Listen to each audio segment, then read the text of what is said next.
ప్రభునామంలో ఈ సాయంకాలం కూడికలో పాల్గొని మీ అందరికీ నా హృదయపూర్వకమైన వందనాలు తెలియజేస్తున్నాను. కొంచెం ముందు కూర్చోవడానికి ప్రయత్నం చేయండి. విజయ్ బ్రదర్, అన్న ఆనందన్న, అంకుల్, ఇంకా ముందు ఖాళీ ఉంది మార్టిన్. విజయ్ బ్రదర్ మీరు కూడా ఎంత ముందుకు రాగలిగితే అన్న ప్లీజ్.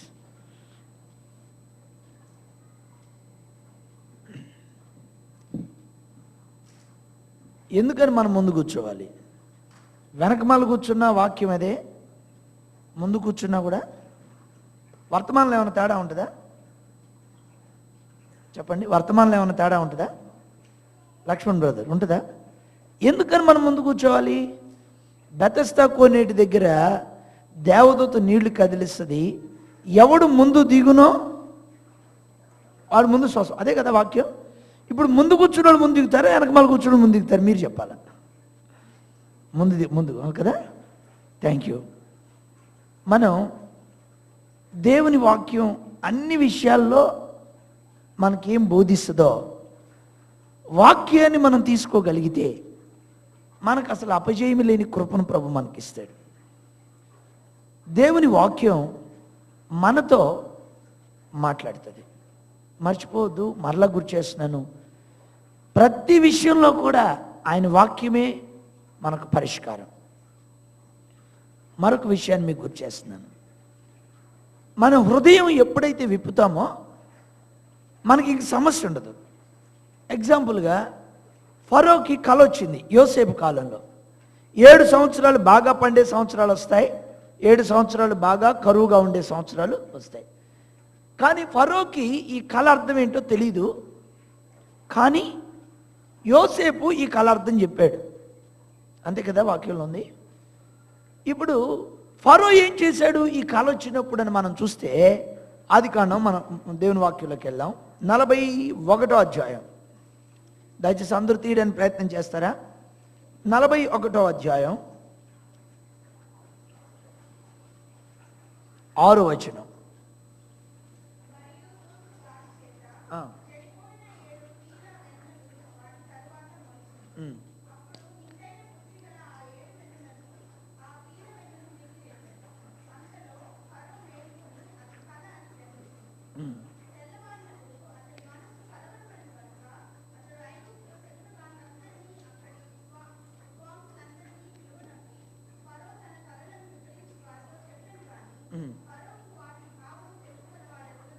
చాలమ్మా, థ్యాంక్ యూ సిస్టర్. ఫరో ఏం చేశాడు? చాలా హైలీ క్రిటికల్ కండిషన్ తన జీవితం ఎదురు కాబోతుంది. దేవుడు కళ ద్వారా ఆ విషయాలను మాట్లాడాడు. వాటి అర్థం ఫరోకి తెలియదు. అర్థం తెలియదు, ప్లస్ ఆ సమస్యలో ఎలాగా బయటపడాలో కూడా ఫరోకి తెలియదు. ఫరో ఏం చేశాడు అని మనం చూస్తే, ఫరో ఏం చేయలే, వచ్చిన కళని శకురుగాండ్రతో పంచుకున్నాడు. వాళ్ళు వాటి అర్థం చెప్పలేకపోయారు. థ్యాంక్స్ అన్న. వాటి అర్థం చెప్పలేకపోయారు.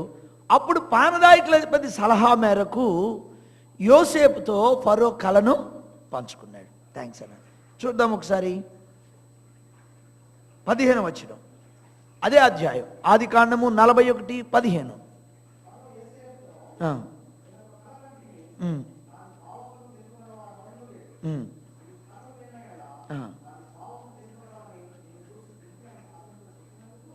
Thanks brother.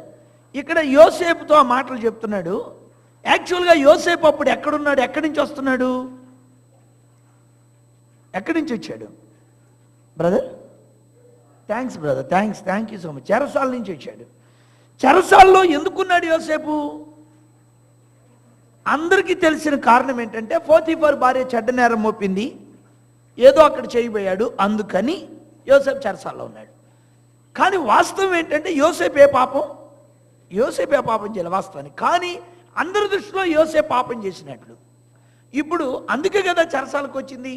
పాత ప్రతుల ప్రకారం 11 సంవత్సరాలు యోసేపు అప్పటికి ఇంకా చెరసాల్లో ఉన్నాడు. చెరసాల్లో ఉన్న వ్యక్తికి ఒక రాజు విషయాన్ని పంచుకోగలడా లేదా? ఇప్పుడు ఎగ్జాంపుల్గా నేను చెరసాలలో ఉన్నానండి, దొంగనే.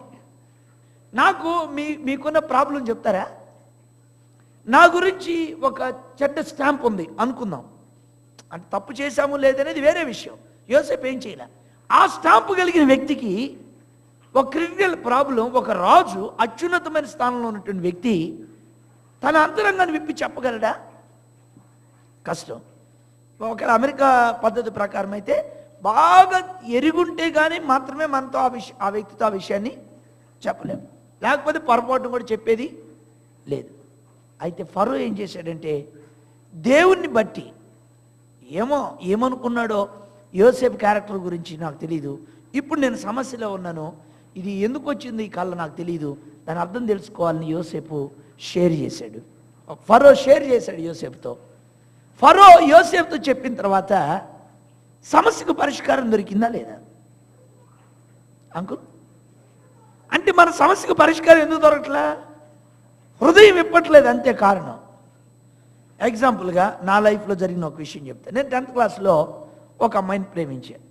నేను ఆరంభ సూర్యుడిని, నేనేది నీతిమంతుడిని ఏం కాదు. ప్రతిరోజు నేను రాత్రి లెటర్ రాయాలి.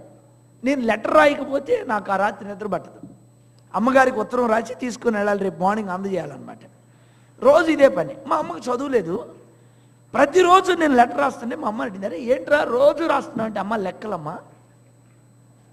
మా అమ్మ ఏం చేసిందంటే ఫ్లాస్కోలో టీ పోసి, నాయన జాగ్రత్తగా చేయరా లెక్కలు ఎంత బాగా వస్తే భవిష్యత్తు అంత బాగుంటుందని ఫ్లాస్కోలో టీ ఒక్కడిని తాగేవాడిని. మిడ్-నైట్ 1 o'clock వరకు 2 o'clock వరకు అవి తాగుతూ ఉండేవాడిని, రాసేవాడిని, రోజు ఇస్తుండేవాడిని. ఇది నా పని. అప్పుడు ఇప్పుడు ఎట్లా నాకు తెలియదు. లేపాక్షి నంది నోట్బుక్ అని ఉండేది, దాని సెంటర్ పేజ్ చించటం రాయటం చించటం, ఇదే పని మన పని. సో అలా రాసి 180 లెటర్స్ రాసే అమ్మాయికి సుమారుగా. రోజు నిద్ర లేకుండా ఉండడం వల్ల ఆరోగ్యం ఏం బాగుంటుంది లక్ష్మణ్ గారు చెప్పండి? జాండీస్ అయిపోయింది, మలేరియా వచ్చింది. ఇది కాక న్యూ ఇయర్కి గ్రీటింగ్ కార్డ్స్ కూడా ఇస్తాను. అది మా స్కూల్ హెచ్ఎంకి పట్టుబడి నన్ను పిలిచి మా లెక్కల మాస్టర్, మా కజిన్ బ్రదరే ఉండేవాడు, కొట్టడం జరిగింది. ఈ పరిస్థితులన్నింటిలో ఇటు ఫీవర్ తగ్గట్లేదు, స్కూల్కి వెళ్ళలేకపోతున్నాను, దెబ్బలు తింటున్నాను, అవమానం జరిగింది. ఏంటి పరిష్కారం? ఏమో నాకు తెలియదు, ఒకసారి అమ్మకు చెప్దాం అని నిర్ణయం తీసుకున్నాను. అమ్మతో చెప్పాను, అమ్మ నువ్వు నన్ను నమ్మావు, రోజు లెక్కలు చేస్తున్నానని చెప్పా, కానీ వాస్తవానికి అది కాదు, జరిగింది ఇది. ఇప్పుడు నేను స్కూల్కి వెళ్ళాలంటే షేమ్గా ఉన్నా, అందరికి తెలిసిపోయింది. మరి సారు మాస్టర్ గారు దన్నారు, ప్రిన్సిపల్కి తెలిసిపోయింది, హెచ్ఎంకి హెడ్ మాస్టర్ గారికి, క్లాసులో తెలిసిపోయింది. నాకు బ్రతకాలనిపించట్లేదంటే, ఇప్పుడు అసలు ఫస్ట్లోనే చెప్పుంటే బాగుండేదిరా, అయిపోయింది, ప్రభు క్షమిస్తాడు, నువ్వు స్కూల్ మాత్రం మానేయద్దు, మానేస్తే ఇంకా వెనకబడిపోతావు, నువ్వు బాగా చదువుకునేవాడు కాబట్టి వెళ్ళు, నేను ప్రార్థన చేస్తానులే. ఆ రోజు చెప్పిన తర్వాత నాకు ఇంక మలేరియా లేదు, జాండీస్ లేదు, ఇక భయం లేదు, ఏమైపోయిందో నాకు తెలీదు, అన్ని పటాపంచలు అయిపోయినాయి. దేవుని వాక్యం ఏం చెప్తుందంటే, మీ పాపములు ఒకరితోనొకడు ఒప్పుకోండి. మన హృదయం విప్పిన తర్వాత ఇంక అక్కడ సమస్య ఉండదు. మనం ఎంతగా మన హృదయంలో మూట కట్టుకొని ఉంటుంటామో అది మన జీవితాలకు అది క్షేమకరమైంది కాదు. దావీదు తన పాపాన్ని నాతాన్తో ఒప్పుకున్నాడా లేదా? దేవునితో ఒప్పుకున్నాడు, నాతాన్తో ఒప్పుకున్నాడు. నేను ఈ వాక్యంలోకి వెళ్ళబోయే ముందు ఈ మాట చెప్తాను. మనుషుల దగ్గర ఒప్పుకోవడం కష్టమా, దేవుని దగ్గర ఒప్పుకోవడం కష్టమా? అంకుల్ చెప్తారు. థ్యాంక్ యూ, కరెక్ట్ చెప్పారు. దేవుని దగ్గర, ప్రభువా నేను పాపిని, నీకు తెలుసు నేను ఏం చేశాను, నీకు ఎరగంది లేదు, నీ కన్ను ప్రపంచం అంతా చూస్తుంది, నన్ను కూడా చూసావు, నీకు మొత్తం తెలుసు కాబట్టి నేను చెప్పాల్సిన పని లేదు, క్షమించు అంటుంటాం. కానీ మనిషి దగ్గర, అందుకే దేవునితో మనుషులతో నేను సమాధాన పడుతున్నాను భక్తుడు పాట పాడతాడు. జక్కయ్య, నా ఆస్తిలో సగం పేదలకు ఇస్తాను, ఎవరి దగ్గర నేను అన్యాయంగా తీసుకున్నానో వారికి నేను 4 గంటలు. That is Christian life. నీ పాపాన్ని ఒప్పుకునేటప్పుడు దేవునితో మనుషులతో మనం సమాధానం పడాలి. అది ప్రభు మనకు నేర్పుతాడు. నీ జీవితంలో అది ఏ విషయమైనా నీ హృదయాన్ని దేవుని వాక్య ప్రకారంగా షేర్ చేయగలిగితే ఇంకక్కడ ఎంత గొప్ప కరువు, ఎంత గొప్ప సమస్య ఇంకొన్నది. 7 సంవత్సరాలు కరువు కాలం వచ్చింది. కానీ ఐగుప్తుకి అది కరువులాగా ఉందా? బాగా పండినప్పుడు ధాన్యాన్ని కూర్చి కొట్టలు పెట్టారు, కరువు కాలంలో తీసి దాన్ని అమ్మేశారు. కరువే, కానీ కరువుగా లేదు వాళ్ళకి. కారణం, ఒక్క వ్యక్తి హృదయం తెరిస్తే, ఒక్క వ్యక్తి హృదయాన్ని విప్పి పంచుకుంటే కరువు లేదండి ప్రజలకి. నీ హృదయం విప్పకపోతే అది నీ ఇల్లు కావచ్చు, నీ సంఘం కావచ్చు, అది నీ సేవ కావచ్చు, అది ఎండిపోయిన ఎడారిలాగా ఉంటుంది. మనకు మనం సమస్యను పరిష్కరించుకోలేం. ఒకవేళ మనకు మనమే పరిష్కరించుకోగలిగితే యేసు ప్రభు ఈ లోకానికి రావాల్సిన అవసరం ఏముంది? సమరీ స్త్రీ గొప్ప జ్ఞాని కదండి. యేసు ప్రభుని చూసి నువ్వు ప్రవక్తవని చెప్పింది, కానీ ఆమెకున్న బంధకాల్లో నుంచి ఆమె బయటకు వచ్చిందా? ఎప్పుడైతే నాకు పెనిమిట్లేడని చెప్పి తన హృదయం తెరిచి చెప్పిందో, ఆ తర్వాత ఆమె బంధకాలన్నీ కూడా తెగిపోయినాయి. నీ బంధకాలు తెగడానికి కారణం ఏంటంటే నీ హృదయాన్ని క్లోజ్ చేసుకున్నావు. అదొక్కటే రీజన్ అంతే. నువ్వు దేని గురించి ఆలోచించవలసిన పని లేదు, అవసరమే లేదు. నువ్వు దేవుని వాక్యాన్ని పట్టుకొని, వాక్యాన్ని తీసుకొని, నువ్వు ఫరో యోసేపుతో నేను కలగన్నాను, ఒక దొంగలాగా ముద్రించబడిన ఒక వ్యక్తి దగ్గర, ఒక ఆ దేశపు రాజు అట్లా హృదయం ఇప్పేశాడు. నేను అంటాను, ఒక అన్యుడు చేసిన పని అయినా వాక్యం తెలిసిన మనం ఎందుకు చేయలేకపోతున్నాం? వాక్యం విన్న మనం ఎందుకు చేయలేకపోతున్నాం? పరీక్షించుకుందాం. ప్రభువే మన కృప చూపుతాడు. దేవుని వాక్యంలోకి వెళ్దాం, ప్రార్థన చేసుకుని వాక్యాన్ని ధ్యానించుకుందాం. పరిశుద్ధులైన తండ్రి, మా గొప్ప దేవా, మీ సన్నిధిలో కనబట్టు మాకు దొరికిన కృపకై పోతున్నాను. ఇదిగో నా హృదయం విప్పినప్పుడు నాకు ఇంక సమస్య ఉండదని నీ వాక్యం నాకు నేర్పుతుంది. దయచేసి నన్ను జ్ఞాపకం చేసుకొని ప్రార్థిస్తున్నాను. దేవా, ఫరో హృదయం విప్పితే ఆ దేశంలో కరువు కనిపించలేదు. కరువు కాలంలో కూడా సమృద్ధిని వాళ్ళు చూచారు. ఒక్కడు హృదయం ఇవ్వడం వలన ఎంత గొప్ప ఆశీర్వాదం దొరికింది. నన్ను, మమ్మల్ని మీరు అలాగే చేయండి. మీ వాక్యంతో మమ్మల్ని పరిపాలించండి. ఆత్మల భారంతో మీరు నింపండి. ప్రభువా, ఈ మధ్యాహ్నం తీసుకుని వచ్చిన నీ ప్రజలకై, నీ బిడ్డలకై వందనాలు. వారి జీవితాలు నీ వాక్యంతో కట్టబడాలి ప్రభువా. నీ సత్యమందు వారు స్థిరపరచబడాలి. మీరు మీ నామాన్ని మహిమపరుచుకున్నందుకు అర్థం చేస్తున్నాను. ఇక్కడున్న ప్రతి వ్యక్తిని మీ చేతులకు అప్పగిస్తున్నాను. యేసు నామములో వేడుకొని ప్రార్థిస్తున్నాను తండ్రి. ప్రియులారా, దేవుని వాక్యంలో ఆదికాండం 24వ అధ్యాయం 24వ అధ్యాయం మొదటి నుంచి చదువుకుందాం.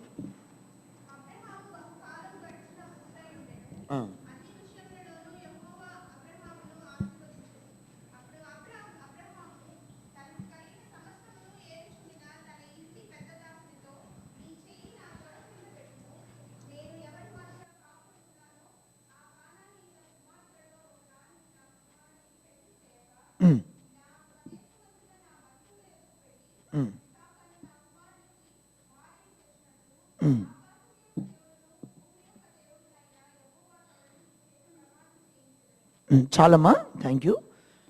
మనం చదువుకున్న లేఖన భాగంలో ఈ వ్యక్తి పాత నిబంధన చరిత్రలో చాలా ప్రాముఖ్యమైన వ్యక్తి. బైబిల్లో పాత నిబంధన గ్రంథంలో మనం చూస్తే ఇద్దరు ప్రార్థన చేస్తారు. వాళ్ళిద్దరు ప్రార్థనలు ముగించక మునిపే వాళ్ళ ప్రార్థనకు జవాబు వస్తుంది.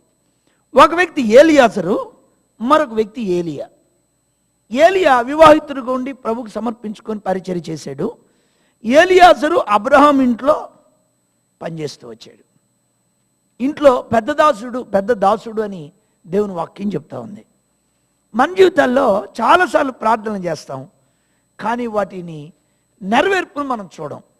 కొన్నిసార్లు దేవుని వాగ్దానం కూడా మనకుంది, అడుగు వాటన్నిటికంటే, ఊహించిన వాటికంటే అధికంగా చేయగలిగిన శక్తి కలిగిన దేవుడని.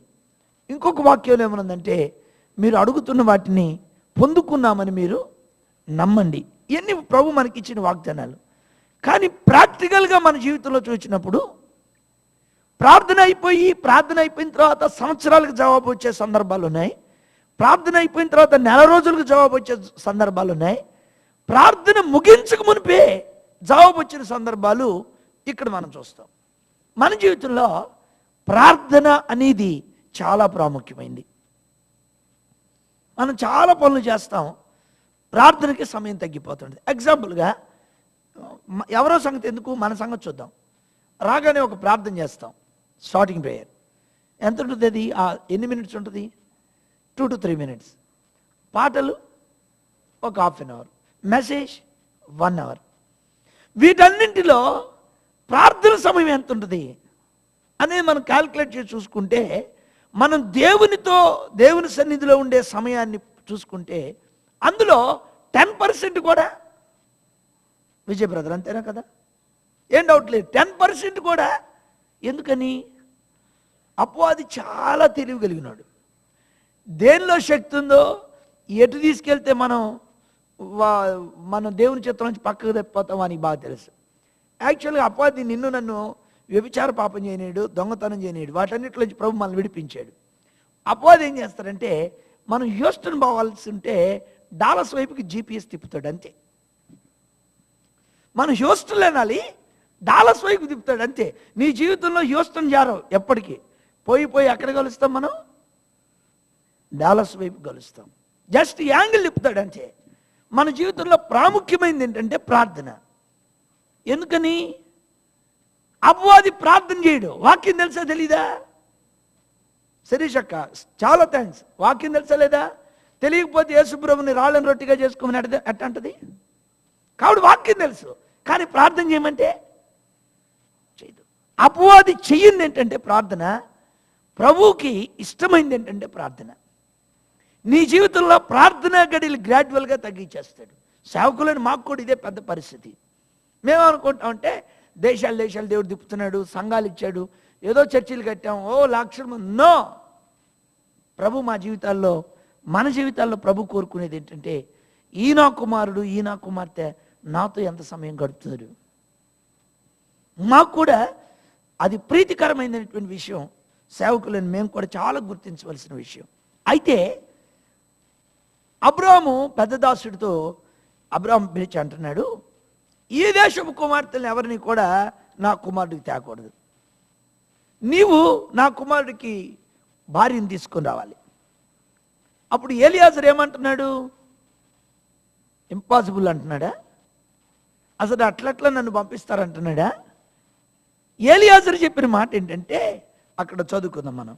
24వ అధ్యాయం 5వ వాక్యం. 24 ఆదికాండం 24:5.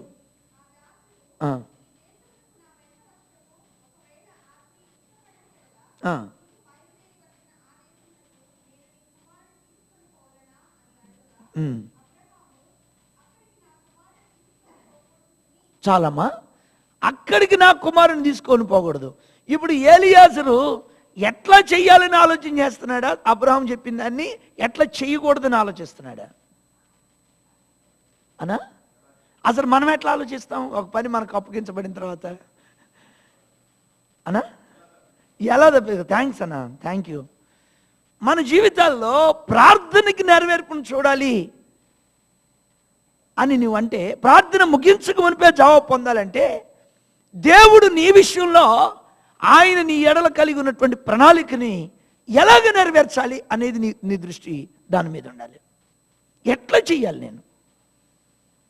ఎలియాజరు అంటున్నాడు, మరి ఆమెను కనుక నాతో పాటు పంపించకపోతే మరి నీ కుమారుని తీసుకెళ్ళాలా? నో అని చెప్పాడు అబ్రహాం. తీసుకెళ్ళడానికి వీల్లేదు. ఎలియాజరు దానికి సంపూర్ణంగా అంగీకరించాడు. పిల్లరా, ఎలియాజరు యొక్క భక్తి జీవితం చూస్తే అసలు ఎంత ఆశ్చర్యం అనిపిస్తుందో.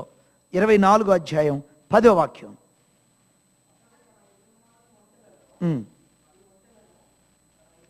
ఒక్క నిమిషం లక్ష్మణ్ బ్రదర్, మీ దగ్గర పెన్ ఉంటే దయచేసి అండర్లైన్ చేసుకోండి. దయచేసి 10, 11 వచనాలు, లేకపోతే 12వ వచనం కూడా చదువుకుందాం. 10, 11, 12 అండర్లైన్ చేసుకోవడానికి ప్రయత్నించండి. చదవండి బ్రదర్. అతడు తన యజమానుని ఒంటెలలో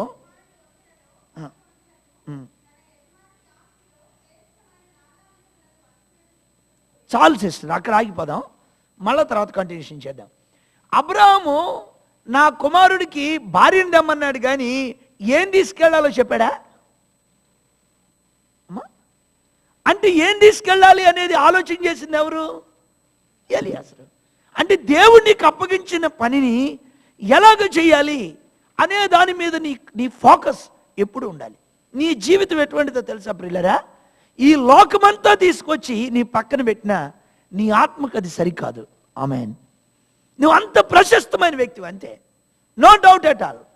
అపోజిట్ ఏం చేస్తాడంటే ఎక్కడో ఒక చోట స్టిక్ చేసేస్తాడు. నువ్వు అక్కడ కదలలేని వాడిగా ఉండిపోతావు, లేకపోతే కదలలేని స్త్రీగా ఉంటావు. దయచేసి వాని పన్నాగములను బద్దలు చేయగలిగినటువంటి కృపలోనికి నువ్వు రావాలి. నీ ఎడల ఆయనకున్న మహోన్నతమైన ఉద్దేశం ఏంటో దాన్ని నువ్వు గ్రహించాలా. ప్రభు నీ కన్నులు తెరవాలని నేను కోరుకుంటున్నా. నానా శ్రేష్టమైన వస్తువుల్లో శ్రేష్టమైన వాటిని తీసుకొని బయలుదేరుతున్నా. నెక్స్ట్ అమ్మా,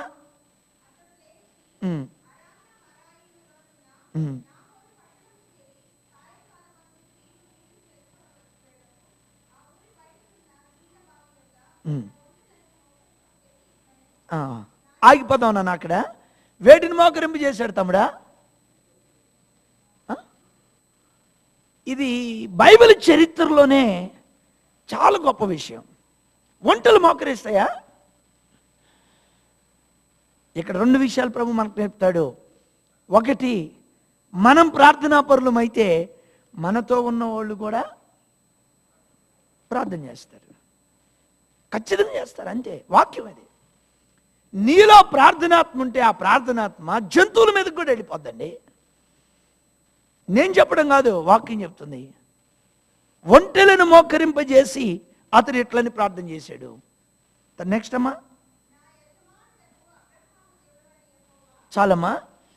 ఇప్పుడు నా యజమానుడు అబ్రహాము దేవుడు అయిన యెహోవా అంటున్నాడు కదా, అలా అనకుండా నా దేవుడు అయిన యెహోవా అనొచ్చా అనకూడదా అమ్మా కరుణ? మరి ఏం నేను ఎట్టంటాడు? ఏమని ప్రార్థన చేస్తున్నాడంటే, నా యజమానుడు దేవుడు అయిన అబ్రహాము దేవుడు అయిన యెహోవా. ఆయన ప్రార్థన అంతా ఇట్లానే ఉంటుందండి. ఆదికాండం 24వ అధ్యాయం 26వ వచనం, 24, 26.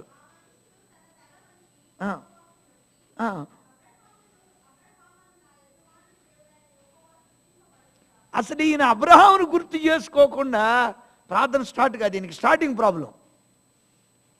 అబ్రహామును ఎందుకు గుర్తు చేసుకున్నాడు? ఎందుకు గుర్తు చేసుకున్నాడు అంటే రీజన్ ఉంది. తన యజమానుడు అబ్రహాము ఒకటి. రెండవది, భక్తి అనేది ఎక్కడ నేర్చుకున్నాడు ఈయన? అబ్రహాం ఇంట్లో నేర్చుకున్నాడు. ఆయన ఎంత ప్రార్థనాపరుడో, ఎలాగ బలిపీఠాలు కట్టాడో, అసలు భక్తి జీవితంలో అబ్రహాం ఎంత ఉన్నతుడో, భక్తి అనే దానికి అర్థం ఏంటో అబ్రహాం దగ్గరే ఏలియాజరు నేర్చుకున్నాడు. కాబట్టి తన ప్రార్థనలో అబ్రహామును గుర్తు చేసుకోకుండా ఆ ప్రార్థన ముగించబడనే మనకి ఎలాగ రక్షణ సువార్త దొరికింది.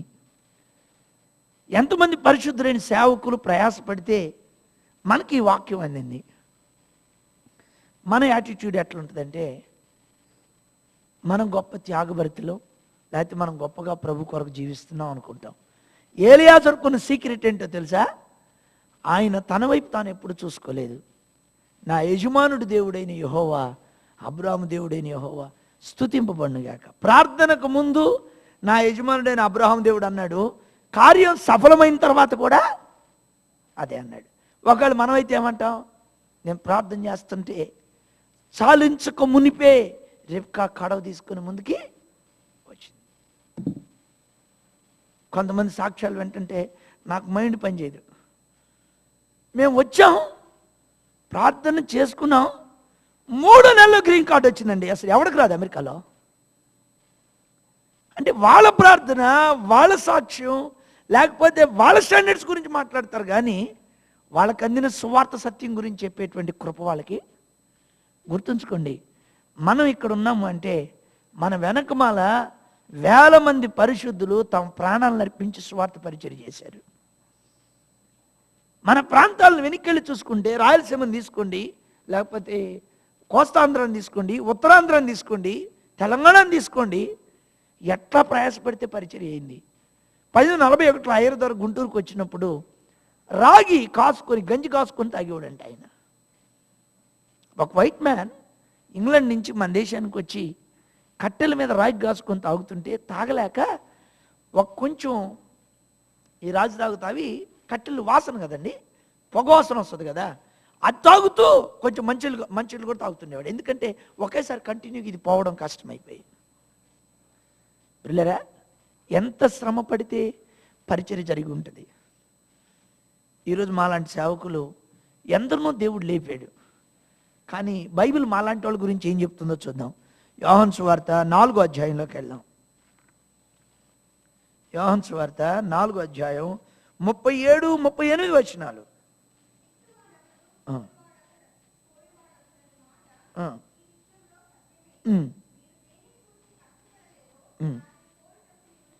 దేన్ని గురించి కష్టపడలేదో దాన్ని కోయడానికి పంపించాను నేను. నెక్స్ట్, అబ్బా ఎంత బ్యూటిఫుల్ స్టేట్మెంట్ ఇచ్చాడండి ప్రభు. ఇతరులు కష్టపడ్డారు, కష్టపడిన వారి ఫలముల్లో పనిచేయడానికి నేను మిమ్మల్ని పంపించా. మీరేమైనా కష్టపడ్డారని ఫీల్ అవుతారేమన్నా? మీరేం కష్టపడలేదు. క్లియర్గా ఉంది వాక్యంలో, చూడండి క్లియర్గా ఉంది. అయినా మన మైండ్ ఎట్టుంటుంది చూడండి. 35 అదే అధ్యాయం, యోహాను సువార్త 4:35. ఎప్పుడు ఇంకా 4 నెలలు టైం ఉంది, ఏం పర్లేదు కోయడానికి అంటుంటాం. చాలమ్మా, కష్టపడలేదు, కష్టపడిన వారి ఫలములను అనుభవించడానికి మనం వెళ్తున్నాం. కానీ మన మనసు, మన యాటిట్యూడ్ ఎట్టుంటుందంటే ఇంకా 4 months టైం ఉంది కోత కోయడానికి ఇంకా అని మనం చెప్తామని దేవుని వాక్యం చెప్తా ఉంది. ఒక్కసారి ఆ మిషనరీలు పడిన ప్రయాసం చూచినప్పుడు అది హృదయం ద్రవించకపోతే. నేను ఈ మధ్య పాకిస్తాన్కు వెళ్ళాలని ప్రే చేసుకుంటా ఉన్నా. ఒక బ్రదర్ చెప్పాడు, బ్రదర్ మీకు ఆ భారం ఉండడం చాలా గొప్ప విషయం అని చెప్పాడు. మంచిదే, కానీ మరి నాకంటే ముందు పాకిస్తాన్లో వెళ్ళి పనిచేసేవాళ్ళు. మీరు ఆలోచించండి. రీసెంట్గా నాకు పాకిస్తాన్ కనెక్షన్ దొరికినప్పుడు ఒక అంకుల్తో మాట్లాడడం జరిగింది. ఆయన 80+ ఉంటాయండి, కెనడాలో ఉంటాడు. దేవుడు ఆయన పాకిస్తాన్ వెళ్ళమంటే 80 సంవత్సరాల వయసులో నా వ్యక్తి ఇల్లు అమ్మి 11 చర్చెస్ కట్టాడు పాకిస్తాన్లో. ఇస్లామాబాద్లో బేస్ ఏర్పరచుకొని మొత్తం అమ్మేశాడు కెనడాలో. ఇప్పుడు ఆయన త్యాగంతో పోల్చుకుంటే నేను ఆయన పక్కన నిలబడడానికి అర్హునవుతానా? నా వయసు 41, ఆయన వయసు 82 కానీ 83 కానీ ఉండొచ్చు బహుశా. వయసును ఒక కన్సర్న్ చేయాలి. 2, ఎంతో కంఫర్ట్ జోన్లో కెనడాలో ఉండి పనిచేయచ్చు. ఆయన అంతటిని వదిలేసి, పిల్లల్ని వదిలేసి, హెల్త్ ఇష్యూస్ ఎన్నో ఉన్నాయి ఆయనకి, వాటన్నిటిని వదిలిపెట్టి ఆస్తంతా అమ్మేసి 11 చర్చెస్ కట్టడానికి ఆ డబ్బు సరిపోయిందంట. మొత్తం కట్టేసి చేతిలో చిల్లి గవ్వ లేకుండా పనిచేస్తూ ఉన్నాడు. బై ఫెయిత్ ఏ బ్రాంచ్లో చూసినా మినిమం 200 మెంబర్స్ వస్తూ ఉన్నారు. ఆయనకి నేను ఫోన్ చేసి, పలానా వాళ్ళు మీ కాంటాక్ట్ ఇచ్చారు అంకుల్ అంటే, అవును వాళ్ళు నాకు కూడా చెప్పారు, మీ కొరకు నేను వెయిట్ చేస్తున్నాను. ఈ ప్రాయంలో నాకు మీరు వస్తే సహాయం మంచిదే కదా. నాకు కూడా 80 సంవత్సరాల పైబడిన వ్యక్తికి ఎలా పనిచేయగలుగుతున్నట్టు నేను ఊహించుకోవాలంటే నాకు కష్టంగా ఉందండి. మనం ఏ విధమైన ఫోకస్ మైండ్తో ఉన్నాం? మన ప్రార్థన బట్టి, మన ప్రయాసను బట్టి అనుకుంటున్నామా? ఏలియాజరు వలే, నా యజమానుడైన అబ్రహాము దేవుడు అయిన యెహోవా, నా యజమానుని పిలిచిన వాడా. ఏం ప్రార్థన అండి ఆ ప్రార్థన! అంతరంగంలో నుంచి ఆ కృతజ్ఞత పెళ్ళుముకుతుందండి ఆ ప్రార్థనలో. నేను ఇక్కడ ఉన్నానంటే ఎంతమంది ప్రార్థన చేస్తే నాకు ఇక్కడ రాగలిగాను నేను, ఎంతమంది శ్రమ పడితే ఇక్కడికి వచ్చాను నేను ఒక చిన్న పరిచర్యలో పనిచేస్తున్నాను. దేవుని మహాకృప అటువంటి పరిశుద్ధులతో కూడా ఉండే భాగ్యం ప్రభు నాకు ఇచ్చాడు. మీకు నేను తెలుసు, కానీ నా వెనకమాల ఎంతమంది ప్రయాసపడుతున్నారనేటువంటి వాళ్ళ విషయాలు మీకు తెలియవు. ఎందుకంటే వాళ్ళు మీరు చూడలేదు, వాళ్ళ గురించి మీరు ఎంతమంది నేను చెప్పలేను. నేను చెప్పడానికి కూడా నేను యోగ్యుని కాదేమో అనుకుంటా కొన్నిసార్లు.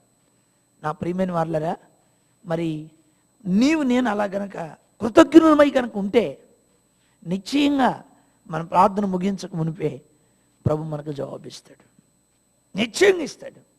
ఇప్పుడు అక్కడ ఏమని ప్రార్థన చేస్తున్నాడు? 24వ అధ్యాయం 13వ వచనం.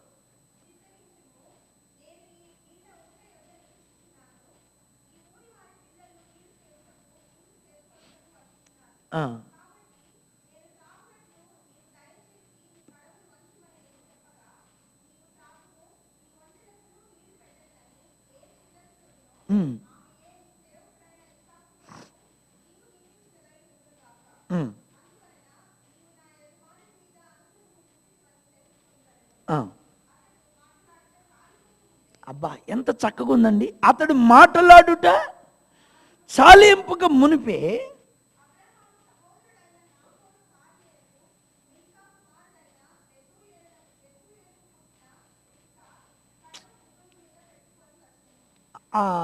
థ్యాంక్స్ అమ్మా. కడవ భుజం మీద పెట్టుకొని వచ్చింది, అంతే కదా?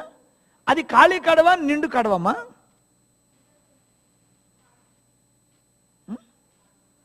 లక్ష్మణ్ బ్రదర్ అమ్మమ్మ,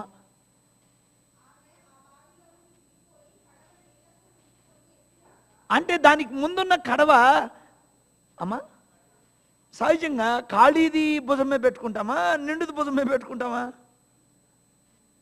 ఏంటి శిరీష కడ చూస్తున్నారు? ఖాళీది భుజం మీద పెట్టుకుంటామా, నిండుది భుజం మీద పెట్టుకుంటామండి? అంటే ఈమె ఎంత జాగ్రత్త పడాలంటే ఖాళీది కూడా భుజం మీద పెట్టుకుంటుంది. స్త్రీలు కనుక జాగ్రత్తగా లేకపోతే నెలకి $50,000 వచ్చినా కూడా అంటుంటే, స్త్రీ కనుక పొదుపుగా ఉంటే ఎంత ఎంత దీవెనకరంగా ఉంటుందో ఆ కుటుంబం. రిబ్కా చాలా పొదుపు శాఖ మంత్రి ఆమె. చాలా ఎంత జాగ్రత్త అంటే ఆ ఖాళీ కడవను కూడా భద్రంగా భుజం మీద పెట్టుకుందంట ఆమె. దేవుని బిడ్డలు ఎవరైనా కూడా ఇట్లానే ఉంటారు. వాళ్ళకి ఇవ్వబడిన జీవితం విషయంలో వాళ్ళు జాగ్రత్తగా ఉంటారు. వాళ్ళకి ఇవ్వబడిన వస్తువుల విషయమే వాళ్ళు జాగ్రత్తగా ఉంటారు. ప్రభు వారిని నడిపించే త్రోవ విషయం కూడా వాళ్ళు జాగ్రత్త. ఖాళీ కడవ భుజం మీద పెట్టుకున్న ఆమెని దేవుడు అక్కడికి నడిపించాడు. ఇప్పుడు ఎలియాజరు అడిగాడు, అమ్మా నాకు కొంచెం నీళ్లు పోయమంటే రిబ్కా ఎలియాజరుకు పోసింది.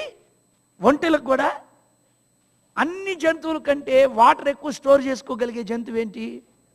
ఒంటె కదండి. ఎక్కువ కాలం ప్రయాణం చేయడానికి పూర్వకాలంలో వాడుకునేటువంటి రవాణా సాధనం ఒంటె. 10 ఒంటెలకు నీళ్లు ఒక్క పాప పొయ్యాలి అంటే అదేమన్నా చిన్న విషయమా?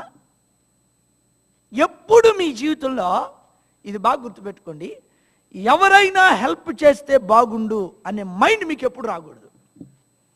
వచ్చిందంటే నువ్వు అయిపోతావు, అంతే గుర్తుపెట్టుకో. నువ్వు చేస్తూ ఉంటే ప్రభు నీకు కృప చూపుతాడు. రిబ్కా 10 ఒంటెలకు నీళ్లు పోయాలి, నాకు ఎవరైనా సహాయం చేస్తానని అడిగిందా? ఒకవేళ ఆ సహాయం చేసే మనసే కనుక రిబ్కా కోరుకొని ఉంటే ఇస్సాకు భార్య అయి ఉండేది. మనం చాలాసార్లు ఏం చెప్తారంటే మాకెవరు కోఆపరేట్ చేసేవాళ్ళు లేరు బ్రదర్. అసలు ఎవరైనా కోఆపరేట్ చేసేవాళ్ళు అయితే నువ్వెందుకు? దావీదు, దేవా నేను మందిరం కట్టాలనుకుంటుంటే ఒక్కడైనా వచ్చి నా కోఆపరేట్ చేయట్లేదు అనుకున్నాడా? నీవు దేవుని చిత్తం దేవుని పని చేయాలనుకున్నప్పుడు నీకు ఎవరి దగ్గర నుంచి కోఆపరేషన్ దొరకదు. పెద్ద గుండు సున్నా దొరికింది నీకు, అంతే. నువ్వు నిలబడిన తర్వాత ప్రభు ద్వారం తెరుస్తాడు. దావీదు నిలబడ్డాడు మందిరం కొరకు, కాబట్టి ప్రజలందరూ కూడా హృదయపూర్వకంగా కానుక తీసుకొచ్చి ఇచ్చారు. మొదట నీవు చేయాలి ఆ పని, ప్రజలకు దేవుడు ఆటోమేటిక్గా కృపిస్తాడు. ఎంతమంది రాజులు లేరు? దావీదు ఒక్కడికి ఆలోచన కలిగింది, దేవా నేను దేవదారు మ్రాలతో కట్టుబడి నగరంలో ఉన్నా, కానీ నీ మందసం డేరాలో ఉందే, ఒక మందిరం ఉంటే ఎంత బాగుంటుంది ప్రభువా. ఎంతమంది రాజులు లేరు ప్రియులారా, ఒక్కరికి కూడా అటువంటి ఆలోచన కలగలేదు. నేను మిమ్మల్ని దీవిస్తున్నా ఈ సాయంకాలం, ఈ తరపు ప్రజల కొరకు దేవుడు నీకు కొత్త ఆలోచన ప్రభు నీకు అనుగ్రహించునుగాక. ఈ ప్రజలను స్వార్థ నింపాలంటే, ఈ దేశాన్ని దేవుని వాక్యం కొరకు మనం పట్టుకోవాలంటే ఏం చేయాలో ప్రభు నీకు ఆలోచన చెప్పాలని నేను కోరుకుంటున్నా. ఎంత ప్రార్థన చేస్తే, ఏ రీతిగా మనం పనిచేస్తే ఈ ప్రజలను కలుసుకోగలమో ప్రభు మనకు అటువంటి ఆలోచన చెప్పి ప్రభు మనల్ని నడిపించాలని కోరుకుంటున్నాను. మాట్లాడటం చాలింపక వనిపే రిబ్కా కడవని భుజం మీద పెట్టుకుని వచ్చింది. అమ్మ నాకు కొంచెం నీళ్ళు ఇవ్వమని అడిగాడు. ఆయనకి పోసింది, ఒంటెలకు కూడా పోసింది. అయిపోయిన తర్వాత ఎలియాజరు ఏం అడిగాడో చూద్దాం. 23 నీవు ఎవరి కుమార్తెవు?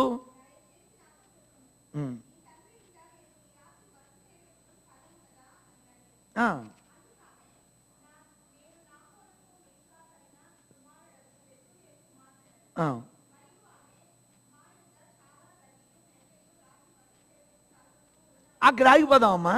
సహజంగా పశువులకు మేత వేసేది జెంట్సా లేడీసా? మరి ఈమెకు మేత సంగతి, గడ్డి సంగతి ఇంత డీటెయిల్గా విషయం ఏంటి తెలుసు? ఈ రోజుల్లో మనం ఎలాగైపోయామో మీకు గుర్తు చేస్తాను. ఈ మధ్య ఒక కాన్ఫరెన్స్లో మాట్లాడుతున్నాను. ఒక తమ్ముడు చాలా డేలా పడిపోయి, అన్నా నా పని అయిపోయిందన్నా అన్నాడు. ఏంటి, ఎందుకు, ఏమేమైందన్న? నా ఫోన్ కనపట్టలేదన్నా అన్నాడు. ఏముంది, నెంబర్ చెప్పు, డైల్ చేద్దామన్నా. నెంబర్ తెలియదన్నా అన్నాడు. నీ నెంబర్ కూడా నీకు తెలీదా అన్నా? ఫోన్లోనే అన్నీ ఉన్నాయన్నా అన్నాడు. ఫోన్ లేకపోతే ఇంక మనిషి ఈరోజు పనిచేయటం అనేది, ఏదైనా మీరు చూడండి, ఏది చూసినా వెంటనే అది ఫోన్లోకి వెళ్ళిపోతా ఉంది. ఏ విషయం అడిగినా మైండ్లో మనం ఏ విషయాన్ని పెట్టుకోవడానికి ఈ దినాల్లో సిద్ధంగా లేము. మరి రిబ్కా ఏం చేస్తుంది? పశువులకు గడ్డి, మేత చాలా ఉంది. నేను బెతుయేలు కుమార్తెను అనేటువంటి విషయం రిబ్కా చెప్పింది. అప్పుడు ఏలియాజరు ఏమంటున్నాడో చూద్దాం.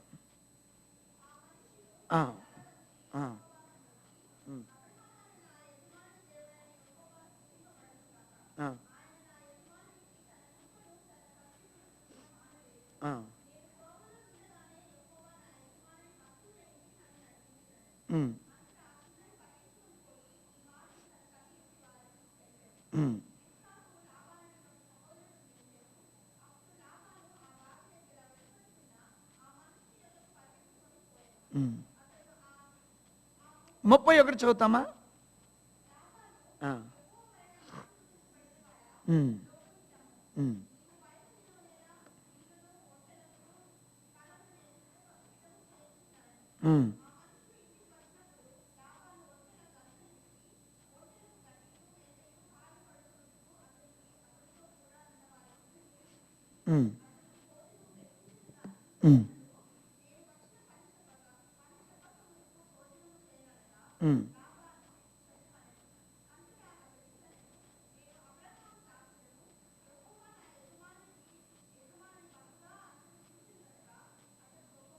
అక్కడ ఆగిపోదాం సిస్టర్. భోజనం చేయమంటే చేసే మనసు ఏలియాజర్కి అప్పటికి ఆల్రెడీ ప్రయాణం చేసి వచ్చాడు కదా. కానీ నేను వచ్చిన పని చెప్పకముందు భోజనం చేయను అంటే ఆయనకి ఎంత కమిట్మెంట్ ఉందో మనం ఆలోచించాలి. ఏ వ్యక్తి అయితే ఆ కమిట్మెంట్ లేకపోతే దేవుని రాజ్యం కట్టడానికి ఆ వ్యక్తి సంపూర్ణమైన న్యాయం చేయలేడు.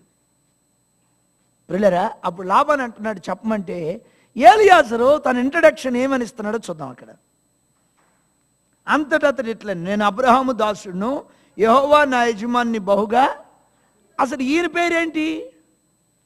ఈయనకున్న గొప్ప టాలెంట్ ఏంటంటే ఆయన పేరు చెప్పడు, యజమానుడి గురించి చెబుతాడు. అది ఆయన టాలెంట్.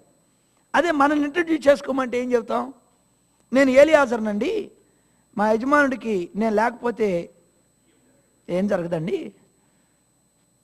318 మంది దాసులు ఉన్నారు కానీ ఎవరు నమ్మడు, నేను నమ్మకంలో ఫస్ట్, అందుకే మా యజమానుడికి జుట్టు మొత్తం అన్నట్టుగా చెబుతాం మనం. ఇంకొక మాట కూడా మనం చూద్దాం. నా యజమానుని ఆశీర్వదించాడని చెబుతూ ఏలియాజరు చెప్పడానికి ఇంకో కొన్ని విషయాలు ఉన్నాయి. అయ్యా, మా అబ్రాహాము మా యజమానుడికి శారమ్మ ఉంది, ఆగరమ్మ కూడా ఉంది. ఆమె కూడా ఒక ఆయన పుట్టితే ఇద్దరిని పంపించేశాడు.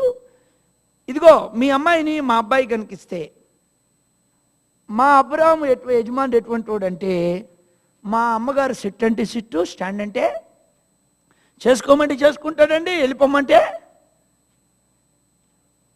మనమైతే, మన తెలుగు గ్రూప్ ప్రజలమైతే ఏం మాట్లాడతాం?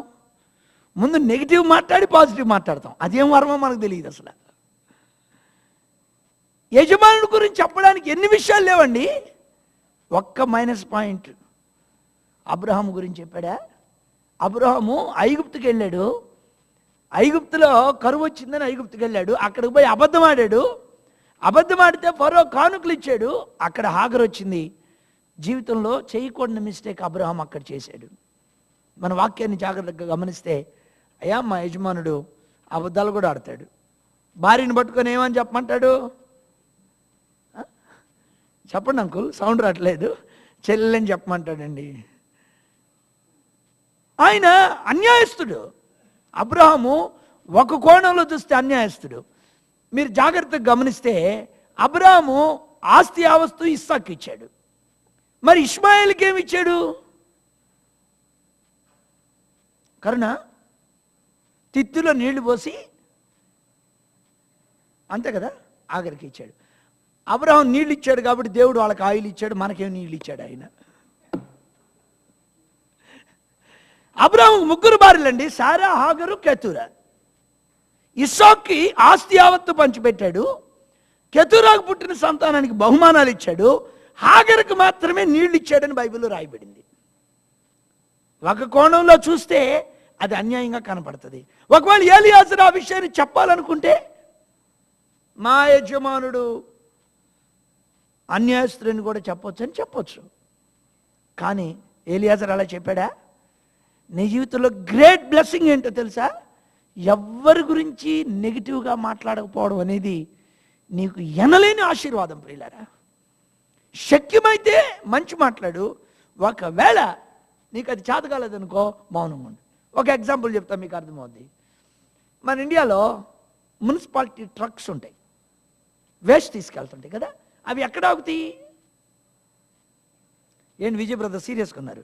ఎక్కడ ఆగుతాయండి అవి? కానీ మంచినీళ్ళు తీసుకెళ్లేటువంటి ట్రక్స్ ఉంటాయి, అవి ఎక్కడికి వెళ్తాయి? అవును, నీ హృదయంలో ఉన్నదాన్ని బట్టి నీ జీవితంలో జరిగిస్తావు. ఎవ్వరి గురించి నువ్వు మాట్లాడడానికి అసలు ప్రయత్నమే చేయొద్దు, అసలు అవసరమే లేదు మనకి. నాకు ఈ వెస్ట్రన్ కంట్రీస్లో నాకు నచ్చే విషయం ఏంటంటే, చాలా మంచి విషయం ఏంటంటే, ఒకరి గురించి ఇంకొకరు అసలు పట్టించుకోరు. ఎవరి ఫ్యామిలీలో వాళ్ళు ఉంటారు, ఎవరి పర్సనల్ లైఫ్ వాళ్ళది. వాళ్ళకి దేవుని తీర్పులు, న్యాయ తీర్పులు ఎదుటి నిలబడినప్పుడు ఎవరి విషయమే వాళ్ళు ఆన్సరబిలిటీ చెప్పుకుంటారు. కానీ మన ఇండియాలో అయితే అలాగ ఉండదు, అది మీకు తెలుసు, నేను చెప్పాల్సిన పని లేదు. అబ్రహాము గురించి ఒక్క మాట కూడా ఎలియాజరు చెప్పలేదు. అయ్యా, అబ్రహాము వాళ్ళ తమ్ముడు ఇద్దరు లోతు కలిసి బయలుదేరారు, మధ్యలో ఏమైతుందో వాళ్ళిద్దరి మధ్య మనకు తెలియదు, విడిపోయారు అని కూడా ఎలియాజరు చెప్పొచ్చు. కానీ చెప్పాడా?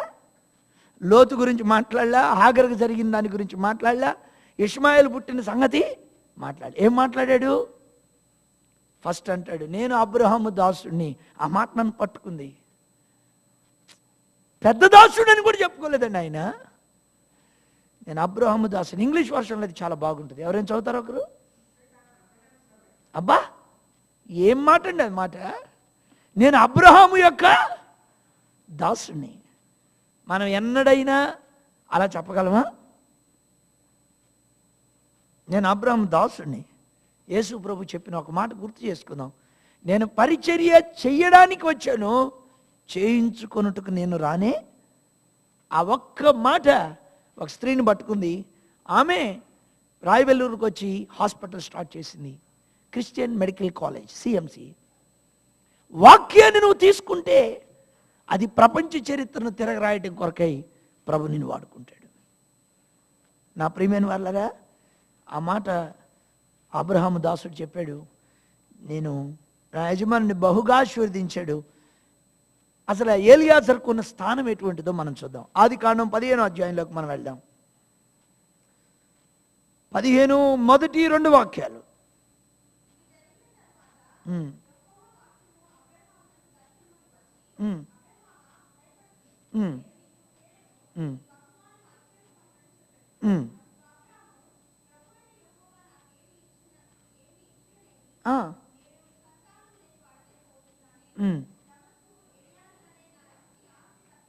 ఇప్పుడు అబ్రహాముకు పిల్లలు లేకపోతే వారసుడిగా ఎవరిని పెట్టుకున్నాడు అబ్రహాము? అంటే ఎలియాజరు పొజిషన్ ఎటువంటిదంటే, అబ్రహాముకి వారసుడు లాంటి స్థానం. ఇంకొక మాటలో చెప్పాలి, వారసుడు అంటే కుమారుడు. అంత గొప్ప స్థానంలో ఉన్నటువంటి అబ్రహాము దాసుడైనటువంటి ఎలియాజరు అంటాడు, నేను అబ్రహాము యొక్క దాసుడిని. నేను ఏ పొజిషన్ అండి?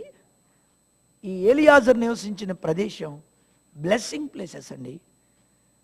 సౌలు పౌలుగా మార్చబడిన ప్లేస్ ఏంటండి? ఇతను ఏ ఎలియాజరు? ఇతను ఏ ఎలియాజరు అండి లక్ష్మణ్ బ్రదర్? దమస్కు ఎలియాజరు. అంటే ఈయన నివసించిన ప్రదేశం ఒక నరహంతకుడిని పట్టుకోవడానికి దేవుడు వాడుకున్నాడు. దమస్కు గేటు దగ్గర దేవుడు సౌలును దర్శించాడు. ఇక్కడ ఒక మాట మనం చూద్దాం. అపోస్తలుల కార్యములు 9వ అధ్యాయం.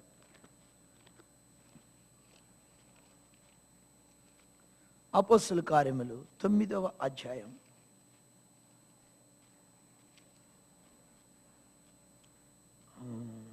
13వ వాక్యం.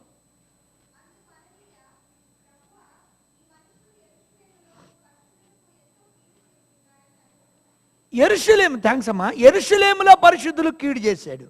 మరి దమస్కులో ఉన్న వాళ్ళకి కీడు చేశాడా? ఎక్కడి దాకా వచ్చాడు పౌలు? దమస్కు లోపలికి వచ్చాడా, దమస్కు దగ్గరకు వచ్చాడా? 3వ వచనం.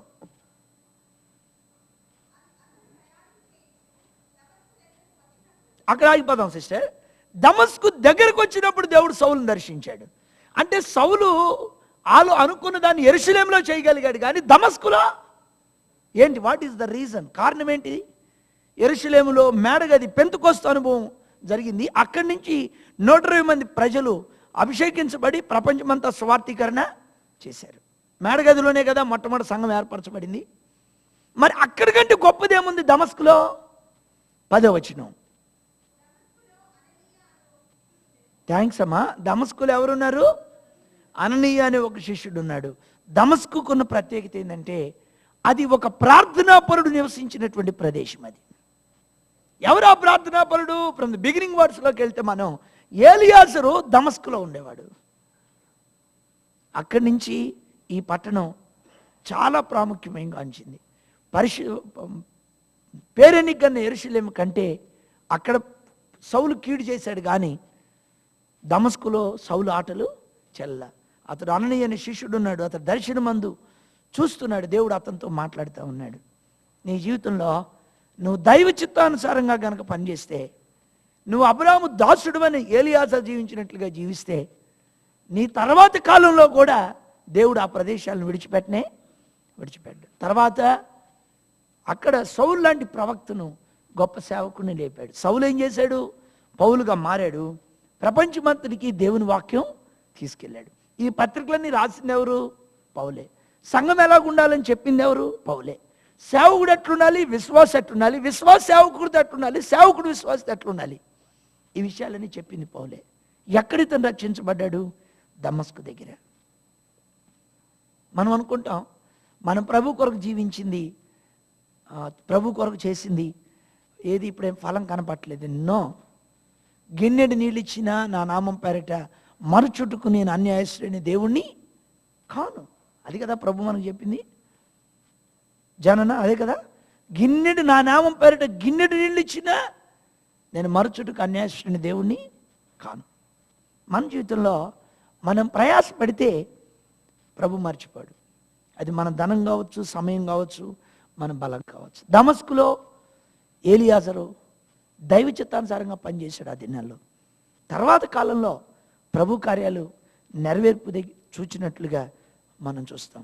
ఈ ఏలియాజరు ఏమంటున్నాడు? 24 అధ్యాయం వెళ్దాం. ఆదికాండం 24వ అధ్యాయం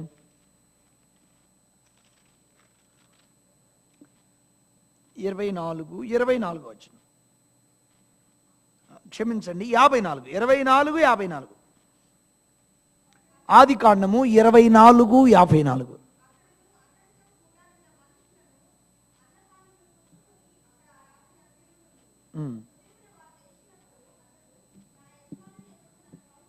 నేను వెళ్తానంటలా. ఎక్కడికి వెళ్తాడంటే ఈయన ప్రార్థన చేస్తే యజమానుడు సాక్ష్యం చెబితే అంతే కదా. నాకన్నా నేను అబ్రహాం దాసుడిని, ఇప్పుడు యజమానుడి దగ్గరికి వెళ్తాను పంపించమంటే వాళ్ళు అంటారు మరి 10 రోజులైనా మేము ఆ పాపను ఉంచుకొని పంపిస్తామంటారు. రెబ్కా ఏమంటది? అయినా ఆమెను అడుగుదామంటే రెబ్కా నేను వెళతానని సెలవిచ్చింది. ఏలియాజరు అన్నోన్ పర్సన్ ఒక పెండ్లి కాని అమ్మాయిని ఏలియాజరుతో పంపించడానికి ఏలియాజర్ని వాళ్ళు ఎన్ని రోజులు గమనించారండి? ఆ రాత్రే అక్కడ బస్ వేశాడు, నెక్స్ట్ డే మార్నింగ్ వెళ్తానని చెప్పాడు. అంటే ఒక్క రాత్రి వాళ్ళ దగ్గర గడిపితే వాళ్ళ పాపకి ఈ వ్యక్తి వలన ఏ నష్టం జరగదనేటువంటి టెస్ట్ మనీ నిలిచిపోయింది అక్కడ. అంటే ఎట్లా జీవించుంటాడు ఆ రాత్రి అక్కడ? అంటే భోజనం చేసే దగ్గర అతన్ని గమనించుంటారు, వాళ్ళు పండుకునేటప్పుడు అతన్ని గమనించుంటారు. ఇంకా ఏ కోణంలో అతను దేవుని వెంబడించిన విధానం బయటపడిందో మనకు తెలియదు. ప్రజలకి మన ప్రసంగం కాదు కావాల్సింది, మన సాక్ష్యం, మన సాక్ష్యం అండి. అదే దేవుని వాక్యం మనకు నేర్పుతుంది. సాక్ష్యం ఇంపాక్ట్ చేసినంతగా ప్రసంగం ఇంపాక్ట్ చేయదు. పర్సనల్గా నేను ఆ విషయం చెప్తాను. 1 పేతురు 3వ అధ్యాయం మొదటి 2 వచనాలు. 1 పేతురు 3వ అధ్యాయం. మార్టిన్, నువ్వు చదువుతామా? రైట్.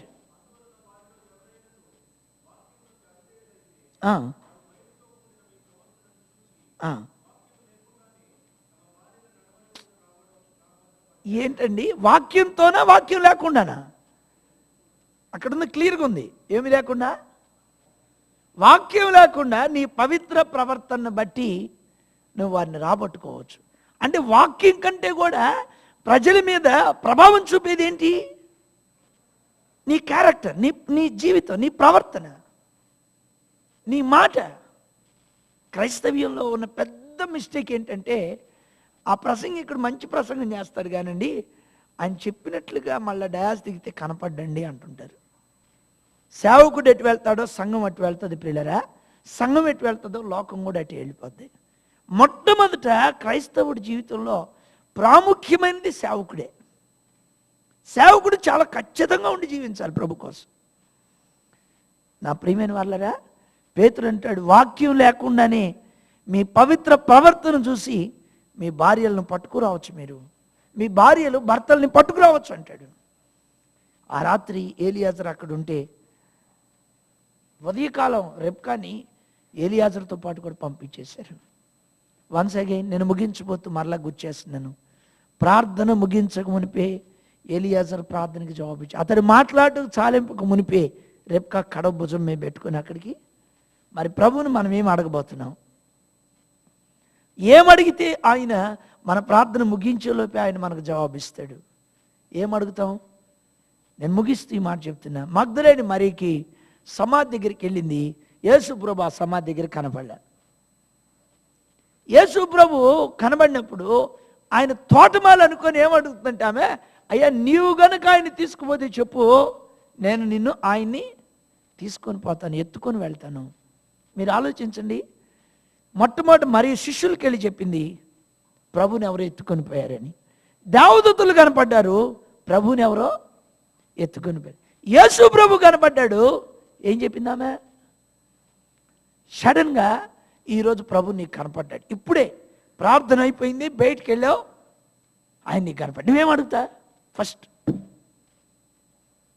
ఏంటంటే అంత సీరియస్గా చూస్తారు మీరు. మీ సూపులో నాకేం అర్థమైందంటే, నాకు గ్యారంటీగా ఆయన కనపడ్డా అన్నట్టు చూస్తున్నాను. మీరేం కంగారు పడాల్సిన పర్లేదనా? నాకు కనపడతాడని నమ్మకం అయితే నాకు. ఒకవేళ కనబడితే హృదయ శుద్ధి గల వారు ధన్యులు, వారు దేవుణ్ణి వాళ్ళు చూస్తారన్నదండి వాక్యంలో. చూస్తారండి. బిడ్డలారా, ఒకవేళ నీకు ప్రభు కనబడితే నువ్వేం అడుగుతావు? మరికి శిష్యులకి దగ్గరికి వెళ్ళిన అదే చెప్పింది, దేవదూతలు కనపడిన అదే చెప్పింది, యేసు ప్రభు కనపడినా కూడా ఒక క్రైస్తవుడు నిర్ణయం ఏ పరిస్థితుల్లో కూడా మారదు పిల్లరా. మీరేం అడుగుతారో నాకు తెలీదు.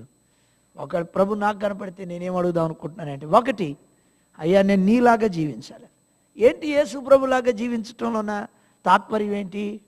ఆయన సమాధి కార్యక్రమానికి కూడా ఆయన దగ్గర డబ్బులు లేవు. అదే క్రైస్తవ జీవితం అంటే.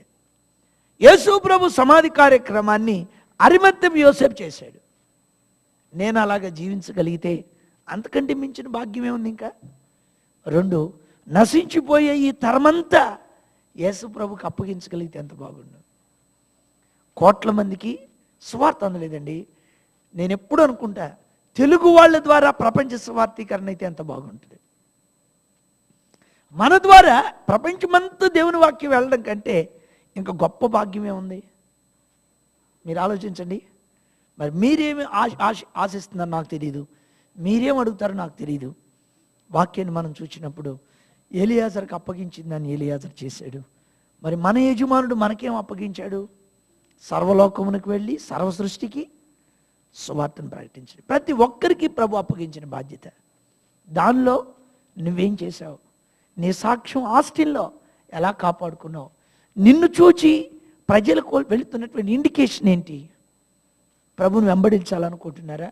నీ కుటుంబం గురించి విన్నప్పుడు, నీ గురించి విన్నప్పుడు ప్రభు తన మహిమ కొరకు మనలందరినీ ప్రభు వాడుకొనుగాక. ప్రార్థన చేసుకుందాం. సమయం అయిపోయింది.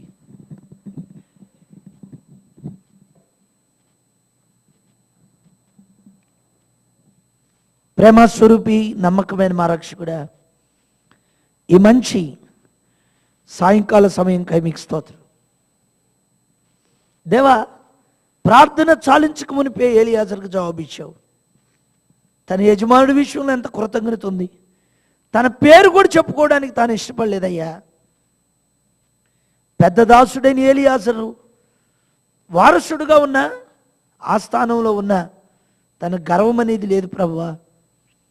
ఒక రాత్రి అక్కడుంటే సాక్ష్యాన్ని నిలిపాడు ప్రభు. అక్కడ సాక్ష్యాన్ని నిలిపాడు. మేము ఎక్కడుంటే అక్కడ మీ సాక్ష్యాన్ని నిలుపు వారికి మమ్మల్ని చేయండి. ఈ ఆస్టిన్లో నశించిపోయే ప్రజలను మీ కొరకు పట్టుకోగలిగేటువంటి కృపను మాకు అనుగ్రహించండి. నెక్స్ట్ సెక్షన్ మాకు ఆశీర్వాదకరంగా చేయి. మా బలం, సమయం, మా ధనం సమస్తము మా ప్రభు రాజ్య వ్యాప్తి కొరకు ఖర్చు పెట్టగలుగుతూ కృపనివ్వండి. ఆత్మల భారంతో నింపు. ఇక్కడ మా ప్రజలను మిషనరీలుగా చేయి. యేసు నామములో అడిగి పొందుకొని ఉన్నాం తండ్రి. ఆమేన్.